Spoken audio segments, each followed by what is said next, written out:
تو آپ نے فرمایا کہ وہ دجال، اسی حدیث میں آگے آتا ہے کہ وہ بارش برسائے گا، یعنی وہ فتنہ بنایا گیا نا، اور وہ سبزہ زمین سے اگا دے گا۔ اچھا، اس کی وجہ سے بعض لوگ ان حدیثوں کے انکاری ہو گئے، وہ کہتے ہیں یہ تو خدا کی طاقت ہے۔ بھائی وہ تو خدا کی طاقت ہے مردے کو زندہ کرنا، لیکن قرآن حکیم میں آیا کہ حضرت عیسیٰ علیہ السلام اللہ کے اذن سے مردے کو زندہ کرتے تھے۔ جس طرح شیطان کو اللہ نے اتنی طاقت دی ہے ہماری آزمائش کے لیے، اسی طریقے سے دجال کو بھی اللہ تعالیٰ طاقت دے گا ہماری آزمائش کے لیے کہ کون اسے رب مانتا ہے اور کون اپنی اس عقیدے کے اوپر قائم رہتا ہے۔ تو پھر اسی حدیث میں آگے الفاظ ہیں صحیح مسلم 7373 کہ آپ صلی اللہ علیہ وسلم فرماتے ہیں پھر اللہ تعالیٰ عیسیٰ علیہ السلام کو بھیجے گا۔ ظاہر امام محمد مہدی کے تو قابو نہیں آئے گا دجال، وہ زیادہ طاقتور ہوگا۔ تو عیسیٰ علیہ السلام کے بارے میں اسی صحیح مسلم میں آتا ہے کہ وہ 2 زعفرانی زرد کلر کی چادریں اوڑے ہوئے، ایک تہمد اور ایک اوپر چادر، 2 فرشتوں کے پروں پر ہاتھ رکھتے ہوئے دمشق کے مینار کے اوپر اتریں گے، اور پھر وہ دجال کو مقام لد پر پا کر وہاں پر قتل کر دیں گے۔ ان کی سانس ایسی نکلے گی حضرت عیسیٰ علیہ السلام کی کہ دجال کے فالورز اور دجال پگھلنا شروع ہو جائے گا۔ اب یہ پتہ نہیں اللہ تعالیٰ نے ان کے سانس میں کیسی کوئی لیزر فٹ کر دی ہوگی کہ وہ جوں کر کے جیسے دیکھیں گے دجال کو تو وہ پگھلنا شروع ہو جائے گا۔ یہ تو آج ہم سمجھ سکتے ہیں کہ یہ اس پہ ہالی ووڈ میں فلمیں بھی جو لیزر کی بنا دی ہوئی ہیں، یہ فزیکلی حضرت عیسیٰ علیہ السلام کو اللہ تعالیٰ یہ کوالٹی دے دے گا کہ وہ دجال اور مقام لد پر اسے پکڑ کر قتل کریں گے۔ اور آپ کو حیرانگی ہوگی کہ 60s کے اندر اسرائیل نے اس چھوٹے سے گاؤں لد کے اندر انٹرنیشنل ایئرپورٹ بنایا ہے۔ لوگ حیران تھے کہ یہ لد میں ایئرپورٹ بنانے کی کیا ضرورت ہے؟ تو یہ مقام لد کا ذکر صحیح مسلم 7373 میں موجود ہے، اور میرا اپنا گمان ہے کہ شاید وہ اپنے کسی بوئنگ یا بس جہاز میں فرار ہونے کی کوشش کرے گا وہ اس لد انٹرنیشنل ایئرپورٹ سے، اور عیسیٰ علیہ السلام وہیں پر اس کو لیزر مار کے جو ہے وہ ہلاک کر دیں انشاءاللہ تعالی۔ اللہ تعالیٰ اگر ہماری زندگی میں ایسا معاملہ ہو تو ہمیں امام محمد مہدی اور سیدنا عیسیٰ علیہ السلام کا ساتھ نصیب فرمائے، آمین۔ اب آخری 3 احادیث جو ہیں وہ فتنہ دجال سے بچنے کے لیے 3 طریقے جو ہیں صحیح بخاری اور صحیح مسلم کے اندر جو آئے میں انشاءاللہ وہ بیان کر دیتا ہوں تاکہ یہ معاملہ کھل جائے۔ 8ویں حدیث صحیح مسلم میں 1883 نمبر اور مشکات میں ہے 2126 کہ آپ صلی اللہ علیہ وسلم نے فرمایا کہ جو شخص سورۃ الکہف کی پہلی 10 آیات زبانی یاد کر لے گا اللہ تعالیٰ اسے دجال کے فتنے سے بچا لے گا انشاءاللہ۔ یہ ہے پہلا وظیفہ، پہلا طریقہ۔ اچھا، جامع ترمذی میں بھی ایک حدیث ہے انٹرنیشنل نمبر کے مطابق 2886 لیکن وہ منکر ہے۔ اس میں الفاظ ہے پہلی 3 آیات جو یاد کر لے گا یا 3 آیات پڑھ لے گا، لیکن وہ روایت منکر ہے، وہ اس کے خلاف ہے، وہ شاذ روایت ہے، اصل روایت ہے پہلی 10 آیات۔ صحیح مسلم میں ایک حدیث میں 1884 میں آخری 10 آیات کا بھی ذکر ہے، لیکن وہ راویوں کا آپس میں اختلاف ہے۔ مضبوط بات جو ہے باقی کتابوں میں بھی یہی ملتی ہے، ترمذی میں، ابن ماجہ میں، ابو داؤد کے اندر کے پہلی 10 آیات جو صحیح مسلم میں آیا۔ اسی حوالے سے ایک اور حدیث ہے المستدرک للحاکم میں صحیح سند کے ساتھ انٹرنیشنل نمبر کے مطابق 3392، مشکات میں 2175 نمبر کہ آپ صلی اللہ علیہ وسلم نے فرمایا جو شخص جمعے کے دن سورۃ الکہف پڑھ لے گا تو اگلے جمعے تک اللہ تعالیٰ کی طرف سے ایک نور اس کے لیے مقرر کر دیا جائے گا، وہ نور چمکتا رہے گا 2 جمعوں کے درمیان۔ لہٰذا یہ اس اعتبار سے ایک وظیفہ بھی ہے سورۃ الکہف جمعے والے دن تلاوت کرنا۔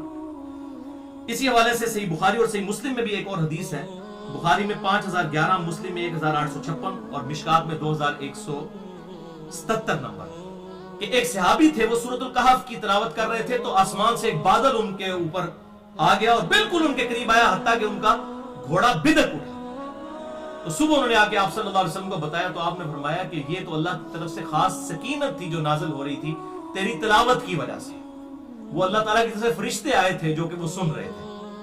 تو یہ الحمدللہ سورۃ الکہف کی فضیلت آپ صلی اللہ علیہ وسلم کے مبارک زمانے میں بھی بخاری اور مسلم میں آیا کہ ظاہر ہوئی الحمدللہ۔ تو یہ دجال جب آئے گا تو وہی شخص پڑھ سکے گا جس نے یاد کی ہوگا، اور مسلم ہم نے سن لی 7373 بھی 7واں نمبر جو حدیث میں نے بیان کی کہ دجال کو دیکھو تو سورۃ الکہف کی پہلی 10 آیات کی تلاوت کرو۔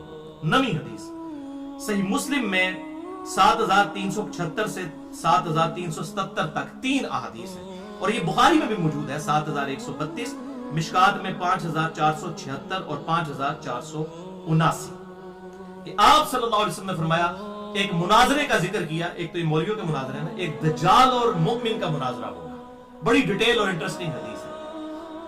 دجال اور ایک مومن کامل کا مناظرہ ہوگا، جب دجال ظاہر ہوگا تو وہ مومن کامل آ کر اسے کہے گا، للکارے گا کہ تو دجال ہے، جھوٹا ہے، کذاب ہے۔ وہ کہے گا میں تو زمین سے سبزہ اگا رہا ہوں، آسمان سے بارش۔ अगर चाहे तो तुझे कत्ल करके मैं जिंदा कर दूं। अब यही क्वालिटीज है ना, तो तू मुझे खुदा मान लेगा। वो कहेगा कि मुझे तो मेरे नबी की हदीस पहुंची है कि तू कज़्ज़ाब है।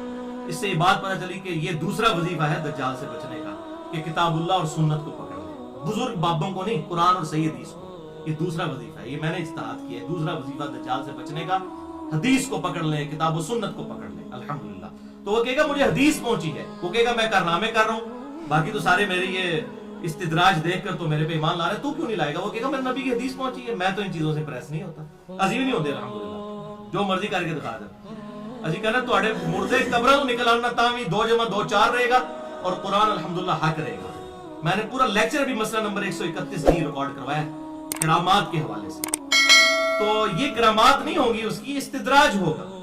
करामत कोई दिखा ही नहीं सकता, सिर्फ ये है कि दुआ की कबूलियत होती है। को दुआ करे नेक आदमी, अल्लाह उसकी दुआ कबूल कर ले, वो किसी की भी कर सकता है, नेक की भी और बात भी। इसके ज्यादा कुछ नहीं है।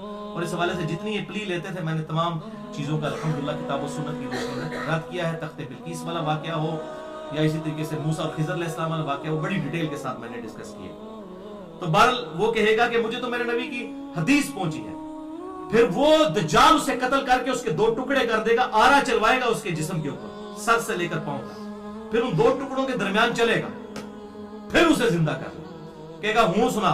वो कहेगा कि तेरे इस अमल ने मेरे ईमान में इजाफा ही किया है, क्योंकि नबी सल्लल्लाहु अलैहि वसल्लम ने यह भी फरमाया था कि वो एक शख्स को कत्ल करके दोबारा जिंदा करेगा। मैं तुझे तो खुदा मानने के लिए तैयार ही नहीं, तू कज़्ज़ाब है। अल्हम्दुलिल्लाह। और आप सल्लल्लाहु अलैहि वसल्लम फरमाते हैं कि वो शख्स रुए अर्श पर सबसे बेहतरीन मुमिन होगा। वो शख्स बहुत बड़ा मोमिन, सबसे बेहतरीन मोमिन होगा जो इस तरह दज्जाल को ललकारे। अल्हम्दुलिल्लाह। बार वो बुजुर्ग बाबों का मानने वाला नहीं होगा, होगा किताब और सुन्नत का मानने वाला, कोई आउटस्पोकन, कोई इस तरह का ही बंदा होगा। अच्छा, इसके इसी तरीक में जो है वो सही मुस्लिम में 5400 जो 7375 है, इसमें आगे अल्फाज हैं कि अबू इसहाक कहते हैं, इमाम मुस्लिम के शागिर्द जिन्होंने सही मुस्लिम उनसे नकल की है, कि वो कहते हैं क़ाला अबू इसहाक कहते हैं युक़ालु कि कहा जाता है हाज़र रजुल इन्ना हाज़र रजुल हुआ खिज़्र अलैहिस्सलाम, कि वो जो मर्द होगा वो खिज़्र अलैहिस्सलाम होगा। और इससे उन्होंने कहा कि खिज़्र अलैहिस्सलाम जिंदा, वो बिल्कुल जाली बात है। वो तुमने कहा कि सुन सुना के सुन्नी टुन्नी, पढ़ पढ़ा के सुन्नी बनो, सुन सुना के सुन्नी टुन्नी, असी पढ़ पढ़ा के सुन्नी। अल्हम्दुलिल्लाह। तो लोगों में ये चीज मशहूर है, ज़रा खिज़्र को तो कहीं भी फिट कर देते हैं ना, तो लोगों में मशहूर है, लोगों में तो बहुत कुछ मशहूर है। 8 ज़ईफ रवायतें आती हैं कि नबी सल्लल्लाहु अलैहि वसल्लम की मुबारक जुबान पर बुतों की तारीफ जारी होगी थी। जो कहते हैं ना ज़ईफ जमा ज़ईफ बराबर है सही, तो ये 8 ने। इस किस्म की और बड़ी बेहुदा किस्म की रवायतें हैं। मेरा मसला नंबर 36 सुन लें, ज़ईफुल इस्नाद और मनगढ़ंत अहादीस के फितने का तहकीकी जायजा। तो बहरहाल ये बिल्कुल जाली बात है। वो उन्होंने कहा कि सिर्फ मशहूर है। तो हयात खिज़र अलैहिस्सलाम से मुतालिक जो है, और इनको पैगंबर की बजाय जो है वो एक दर्जा दे दिया एक बुजुर्ग का किसी, तो इसके रद में मैंने मसला नंबर 13 भी रिकॉर्ड करवा दिया, जिसे शौक हुआ sunnatpaq.com पे देख सकते हैं। आखिरी 10वीं हदीस वो है दुआ। सही बुखारी और सही मुस्लिम में मौजूद है 8332, सही बुखारी में, मुस्लिम में 1324, मिशकात में 939 से 941 तक 3 अहादीस हैं कि आप सल्लल्लाहु अलैहि वसल्लम खुद भी 4 चीजों के शर से अल्लाह की पनाह मांगते थे और सहाबा को हुक्म देते थे कि 4 चीजों के शर से अल्लाह की पनाह तशहुद में मांगा करो, यानी दुरूशी पढ़ने के बाद। अल्लाहुम्मा इन्नी अऊज़ु बिका मिन अज़ाबि जहन्नम व अऊज़ु बिका मिन अज़ाबिल क़ब्र व अऊज़ु बिका मिन फितनतिल महया वल ममात व मिन शर्रि फितनतिल मसीहिद दज्जाल। यानी मैं पनाह मांगता हूं अज़ाब जहन्नुम, अज़ाब जो कब्र और जिंदगी और मौत का फितना और दज्जाल का फितना। इसके लिए मुख्तलिफ अल्फाज हैं, थोड़े बहुत फर्क से, लेकिन ये 4 उसमें चीजें मौजूद हैं। इन 4 चीजों के शर से अल्लाह ताला की पनाह तलब की जाए।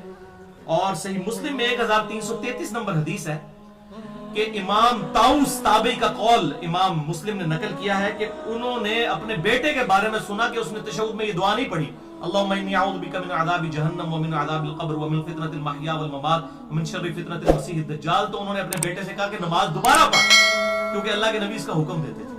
अब ये दुआ इतनी इंपॉर्टेंट है, आप सल्लल्लाहु अलैहि वसल्लम ने इसका हुक्म दिया है, लिहाजा ये दुआ याद करें। बाकी भी जितनी मांगे, रब्बी जाअलनी मांगे, रब्बना आतिना फिद दुनिया, जितनी मांगे, लेकिन ये 4 चीजों से अल्लाह ताला की पनाह हासिल करने के लिए दुआ जरूर मांगे।